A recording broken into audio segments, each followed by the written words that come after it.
de lo que podemos hacer chapucear un poco, que no es precisamente la pesca.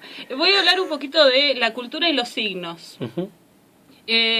Bueno, como todo el mundo sabrá, o sea, decir una verdad de perogrullo, signo consideramos a cualquier cosa que está puesto en lugar de la cosa verdadera o la cosa real, si algo le podemos decir cosa real.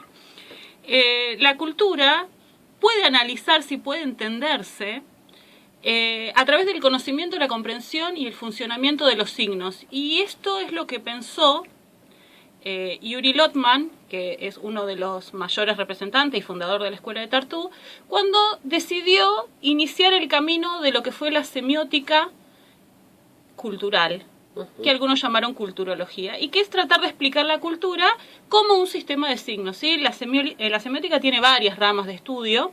Esta es una, para mi gusto, de las más interesantes porque cala profundo en las estructuras, ¿no? Va más allá de, bueno, analizamos por qué esta cosa que fue tan publicitada, cuando descubrimos por qué la lata Campbell era de color rojo y por qué el rojo llamaba a vender más salsa de tomate, ¿no? Que es una semiótica más de superficie. Esta semiótica cultural que intenta de alguna forma darnos a conocer cómo funciona la cultura a través del funcionamiento de los signos y leyendo la cultura como un sistema de signos. En primer lugar tengo que decir que hay una comprensión de cultura para esta escuela, ¿sí? Porque la palabra cultura es polisemática como todas las palabras, que para esta escuela va a decir que no podemos decir la cultura, sino que una cultura, esta cultura, aquella cultura. Y en este sentido va a decir que no hay una cultura universal, sino que hay distintas culturas que cada una se va a poner como una porción, como un recorte dentro de una gran hoja, de un gran mantel negro, que sería lo que él toma como concepto no cultura, que no quiero decir con esto que lo que no sé, esa cultura va a ser no cultura, es no cultura para esa cultura, es lo desconocido para esa cultura, lo incomprensible, lo todavía no procesado por esa cultura, o lo que otros toman como contraposición, lo cultural de lo natural, de lo espontáneo, etc. Partiendo de esto, esta cultura en particular, que se diferencia, que es una porción, y todo esto se puede ver claramente cuando hacemos comparación entre culturas. Ahí todo esto que parece medio abstracto cuando lo hablo desde una cultura en particular empieza a tomar como otra significación, ¿sí? Precisamente porque cada cultura va a decodificar los elementos que le lleguen de otra cultura cuando compara a través de la visión de su cultura o de la gramática de su cultura, como va a decir Lotman, va a decir que las culturas son gramaticalidades también, ¿no? Precisamente en esta concepción de cultura, esta cultura se va a establecer y va a funcionar como un sistema sígnico. ¿Qué significa que va a funcionar como un sistema sígnico? Que va a darle apoyo, interpretación a las vivencias de los hombres, ¿sí? A las vivencias, a las experiencias, a los saberes. De alguna forma va a ordenar todo este caos de percepciones que tienen las personas en determinada forma. Por eso la cultura es modélica de los participantes de esa cultura. Y también la cultura, siempre estoy hablando desde esta concepción, sí. Por supuesto que cualquiera me puede venir a discutir desde otra concepción, estoy exponiendo una. Buenas tardes. Hola, sí, vengo a discutir. A las 5 estoy haciendo. Desde esta concepción, y adhiero a esta definición que voy a decir a continuación, la cultura es una construcción arbitraria de los miembros que forman parte de esa cultura, ¿sí? Y esta construcción arbitraria se sostiene en un sistema de signos, en un sistema sígnico que hace posible la convivencia y a través de la comunicación. Las 4 facetas, bueno, acá vemos cómo se va a ir, la producción social, la producción constante social de sentido se traduce en esta producción cultural. Eso es producir cultura, ¿sí? Y hay una estructura que hace que esa producción de sentido tenga determinados carriles y no otros, precisamente porque la leemos desde determinado lugar. Una de las características y una de las facetas que va a analizar esta escuela es el grado de organización que brinda una cultura a las experiencias humanas, ¿sí? En este sentido, una de las facetas de la cultura es la transmisión de información. Es portadora de información la cultura, para sus miembros, obviamente. ¿Cómo va a aportar esta información? A través del lenguaje, o de lenguajes, podemos decir, pero a lo que Lotman y su grupo de trabajo llegan es que en la raíz está el verbo, ¿sí? Todo empieza desde lo verbal, desde esa construcción verbal. Una segunda faceta precisamente es esta, la cultura como construcción organizada y sistemática. Y en esto decimos, bueno, ¿para qué sirve la cultura? Te voy a decir yo, ¿para qué sirve? Tiene una función, y la función es precisamente organizar, cognitiva y emocionalmente también, las experiencias humanas, los saberes, las vivencias, todo ese caos de percepciones del que hablaba al principio, llevarlo por algún carril. Las conductas, los hechos, ¿sí? Y en este sentido decimos que la cultura es estructuradora, es la gran estructuradora de pensamiento, de conducta, de acción. Cuando la cultura genera estructuras, siempre estoy uniéndolo esto al lenguaje, que es la gran herramienta. La herramienta es el lenguaje. Después, en una sociedad como la nuestra, la sociedad moderna, y me estoy refiriendo a los últimos 200 años, tal vez un poco más, y ahora con un gran énfasis, uno de los grandes estructuradores son los medios masivos de comunicación, ¿sí? A la saga, ahí van los sistemas educativos escolares, normativos. Y en la raíz de lo que siempre nos olvidamos y por qué todos los discursos vuelven, bueno, después va a haber una columna especial para los discursos sociales, pero por qué todos los discursos vuelven a ese núcleo que es la familia, porque es el primer estructurador de la estructura social, ¿sí? El primer, digamos, transmisor de ese saber y esas estructuras que se generan, que se transmiten, que leen y de alguna manera procesan la experiencia humana, son dadas por hechas muchas veces y se confunden con la naturaleza. Y acá es donde se cruza la semiótica con la hermenéutica, porque vemos la figura de autoridad, la figura de la tradición, la figura del prejuicio. Y el análisis de textos, y cuando digo texto también lo digo en un sentido muy amplio, no digo un papel escrito, no digo un artículo periodístico, no digo un libro, digo todos los discursos sociales, ¿sí? Están atravesados por esto. La cultura, en definitiva, produce textos, ¿sí? Estos textos que se producen constantemente, en algún momento se atiborra, ¿no es cierto? Entonces empieza a haber una falla, una desestructuración de eso. Y ahí hay un mecanismo que también utiliza la cultura. Una de las facetas que estudia Lotman de la cultura es la cultura como generadora de memoria colectiva. Y en la generación de la memoria colectiva, el olvido es un mecanismo que no podemos soslayar. Reterritorializado a la memoria, ¿no? Voy a tratar de explicitar un poco esto. 3 facetas de la memoria colectiva: acumulación de conocimientos, de información, redistribución de ese conocimiento en las células sociales, ¿sí? Y olvido. Tiene que haber olvido porque no nos podemos acordar de todo. ¿Qué se refuerza y qué se olvida? Lo decía la estructura, ¿sí? Dice Lotman, habla de como una especie de biosfera, una sociobiosfera, ¿no? Que nos enseña a relacionar, como la biosfera, una sociósfera sería. Como la biosfera te deja respirar y te deja la vida biológica, la sociósfera te permitiría la vida en relación. No sería posible la convivencia sin estos marcos. Bueno, no sabemos, no hemos probado. Está muy, muy bueno el aporte. Esto, el lenguaje que dicen, también esta escuela dice funciona como tijera de sentido, como tijera cultural.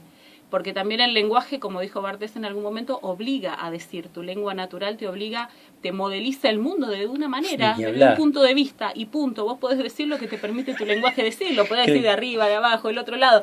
Pero decís lo que podés decir dentro de este canon, digamos. De acá hasta acá podés decir. Después, fíjate, inventá. Por eso es tan interesante el trabajo a veces de los vanguardistas que han inventado otros lenguajes, qué sé yo, bueno, para tratar de zafarse de esto. O a veces cuando en los textos de críticas feministas se dice, bueno, cómo el oprimido puede hablar con el lenguaje del opresor, en el caso de mujeres con el lenguaje de hombres, o de minorías, no sé, cuando hablábamos de las colonias, de escritores de colonias que escriben en inglés o en francés o en español, bueno, nosotros mismos, ¿no? Que cuando fuimos colonia, que bueno, adoptamos un lenguaje que pertenecía precisamente al colonizador. Este olvido funciona paradójicamente como dispositivo de la memoria. Se van a dejar de lado algunas cosas y se van a reforzar otras, valores sociales que en el momento sean más predominantes o más importantes para esa sociedad, ¿no? Porque hay precisamente una saturación, no se puede uno acordar de todo. También lo que se soslaya y lo que se refuerza, digamos que no es neutral, ¿sí? Y acá lo tendríamos que cruzar. Total, estoy hablando absolutamente desde una teoría del signo y de este lado. Si esto lo empiezo a cruzar con teorías políticas, económicas, comunicacionales, de soporte también. Si empiezo a ampliar, bueno, veríamos que esto no es tan acotado, ¿no? Acá sucede un problema, un gran problema, que también lo va a tratar la hermenéutica, que es el problema de las creencias. Porque no siempre lo que creemos, que uno dice, bueno, uno en definitiva no sabe de dónde surge la creencia. Bueno, sí, originariamente seguramente la creencia surgió de un discurso y de una argumentación previa. El problema es cuando la cultura, que es un gran procesador de esto, una fábrica de naturalizar, porque es un productor de estructuras. Entonces, estas estructuras, cuando el que las vivencia no las vive como estructuras hechas, digamos, cuando el espectador no ve la mano del titiritero y solamente ve el títere. Totalmente, como si el producto, entre comillas. Exactamente, ahí está la grieta, digamos, ahí está la grieta de la creencia. Precisamente porque gran parte, diría la mayoría de las cosas, nos llegan mediatizadas a través de la cultura, en forma de lenguaje verbal, en forma de lo que sea. Digo, para mí la Torre Eiffel es una creencia, yo te voy a tener que creer que existe, porque no la vivencié la Torre. La creo por, no sé, por una foto, por una grabación, por el discurso de un viajero. Hablamos en ese sentido, puedo aplicar el tema de la fe en la ciencia. Cuando nosotros repetimos los 300.000 kilómetros por segundo que recorre la luz, lo estamos diciendo porque ponemos fe, entre comillas, sobre la ciencia o aquellos que dijeron que hicieron el experimento, pero en realidad me puse a hacer la experiencia personal de poder comprobar que la luz va a 300.000 kilómetros. Sí, y bueno, voy a hacer una columna sobre las creencias porque es particularmente un tema bellísimo, muy especial. Pero precisamente la creencia en lo profundo, antes de ser desarmada, digo, hay mucha gente que ha desandado determinadas creencias, pero es lo más difícil de desandar, porque es un núcleo que es difícil de objetivizar por fuera de uno mismo, como si existiera aparte. Y además discutirlo, por ejemplo, cuando uno cree en algo, a veces la pregunta de ¿por qué? Te desarma. Sí. Porque ponerlo en argumentación significaría ponerlo en tela de juicio y significaría, en principio, empezar a contemplar la posibilidad de que esa creencia sea falsa. Y por definición una creencia no debería ser falsa, por lo menos no es falsa para el que la cree.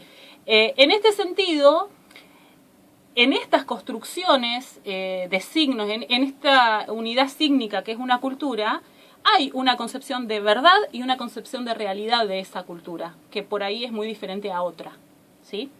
Por último, la cultura es vista también como un gran mecanismo ordenador, ¿sí? Y en este sentido habla de gramáticas. Hay reglas y códigos por los cuales se organiza esa cultura. Y precisamente sin reglas no hay cultura.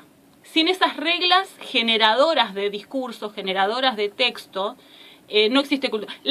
Digamos, el valor que le da cada cultura a esas reglas tiene que ver con cada cultura misma en sí. O sea, algunas son más abiertas, otras más cerradas. Pero esas reglas son las que transforman la experiencia humana en cultura. Y esas tensiones internas, ¿no? De la propia cultura. Sí, exactamente.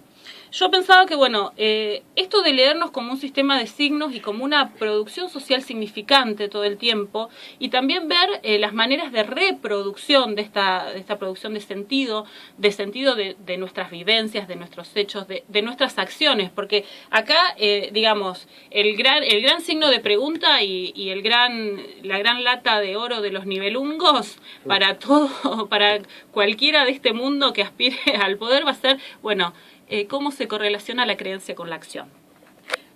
Hasta qué punto la creencia de una persona la mueve o no a determinada acción. Porque una persona que piensa creer fervientemente en algo actúa de una manera distinta, en qué momento y por qué. Bueno, ese es el gran drama, te diría hoy, de los analistas políticos. No, ¿te parece? Pero bueno, dejémoslo ahí. ¿En qué creemos? ¿Cómo se transmiten estas creencias, estas estructuras? ¿Qué caminos podemos desandar y cuáles no? ¿Y cuáles desandaremos más? Vos hablas con una persona de muchos años y se te ríe de algunas cosas que decís. O sea, una cosa es a los 20, una cosa es a los 30, una cosa es a los 40. Dicen, bueno, cruzando la astrología, dicen que a los 28 años el retorno de Júpiter hace que uno rompa con las estructuras iniciales de todo su primer aprendizaje de vida y empiece como a vivir por sí mismo. Pero ese a vivir por sí mismo y a crear las propias estructuras está muy contaminado por otras cosas. Pero digo, hay caminos que se desandan. Hay gente que ha sido profundamente creyente o ha sido criada en un ámbito, no sé, ultra creyente en determinada religión y de grande ha llegado a ser ateo, ¿sí? Hay gente que dice tal cosa en mi vida me cambió la cabeza y desaprendí esto y lo otro, ¿no? Por eso esto es dinámico. Esto es dinámico y cómo afecta a cada uno también es particular. Totalmente. Pero también es una realidad que hay un marco de referencia, una determinada textualización, discursividad sobre esto que la necesitamos para que no todo caiga en el vacío del sinsentido. Los seres humanos necesitamos dotar de sentido las cosas que nos pasan y ahí es donde la cultura se manifiesta. A veces de forma negativa, lamentablemente. Yo pensaba que esto es interesante como disparador para, bueno, pensar en estos reproductores que son los medios, que es la escuela, que a veces es la familia, pensarlos desde este otro lugar y también para ver que, digamos, hay alternativas, no es todo como no es como me dijiste, me decía mi papá, cuando algo cambiaba de no están así. No están así, digo, hay que discutir las cosas, hay que pensarlas desde otros lugares. El aporte de Yuri Lotman, además que es un personaje extraordinario, ya se murió, ¿no? Pero que ha pasado por muchas experiencias de vida y bueno, terminó en Estonia fundando la escuela de Tartu, expulsado de Rusia después de la Segunda Guerra Mundial porque bueno, era un judío no estalinista, no sé qué, no sé cuánto. Viste que Rusia en un momento vos sigo, ¿no? Digo, yo me voy a ver, Estonia, me parece que acá no me van a romper tanto y voy a fundar esta escuela. Es interesantísimo, el que le interese un poco esto de los signos, de la semiótica, de la producción social de sentido, de los discursos sociales, la relación entre la creencia, la formación de opinión, ¿no es cierto? Y este paso a la acción que después se analiza un poco más con la hermenéutica. Les recomiendo a Yuri Lotman como material de lectura. Y esta teoría en sí data de los 70 más o menos. Mira qué interesante el año.